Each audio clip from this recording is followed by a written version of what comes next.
Thalassaemia एक ऐसी बीमारी है जो कि माँ बाप से बच्चों को मिलती है, मतलब कि एक जेनेटिक बीमारी है। थैलेसीमिया में क्या होता है, अगर माँ और पिता दोनों थैलेसीमिया जीन के कैरियर हैं तो उनसे जो बच्चा होता है उसमें थैलेसीमिया होने का बहुत बड़ा चांस रहता है। थैलेसीमिया वर्ड जो है थलासा से आया। थलासा मतलब मेडिटेरेनियन सी। ये बीमारी शुरू में सेंट्रल एशिया में मेडिटेरेनियन सी के आसपास होती थी, बस धीरे धीरे लोगों के माइग्रेशन से अब पूरी दुनिया में हो गई है।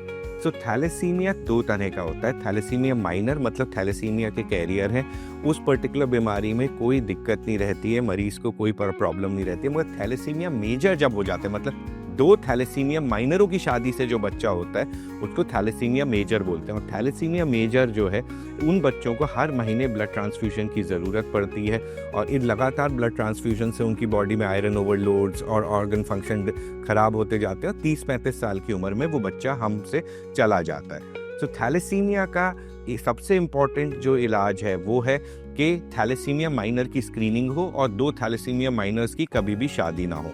और अगर थैलेसीमिया मेजर हो जाता है तो उसमें सबसे इम्पॉर्टेंट चीज़ है bone marrow transplant. Metro cancer institute Faridabad शायद इस इलाके का सबसे अच्छा बोन मैरो ट्रांसप्लांट फैसिलिटी है, जहाँ पे हर तरह के बोन मैरो ट्रांसप्लांट्स होते हैं, चाहे वो ऑटोलॉगस हों, एलोजेनिक हों, अनरिलेटेड ट्रांसप्लांट्स हों या हैप्लो आइडेंटिकल ट्रांसप्लांट्स हों। तो इस थैलेसीमिया अवेयरनेस वीक में मैं आप सबको एक ही चीज़ कहना चाहूँगा कि जन्म पत्री से इम्पॉर्टेंट है रक्त की पत्री, यानी शादी से पहले सबकी थैलेसीमिया यानी HbA1c की जांच हो।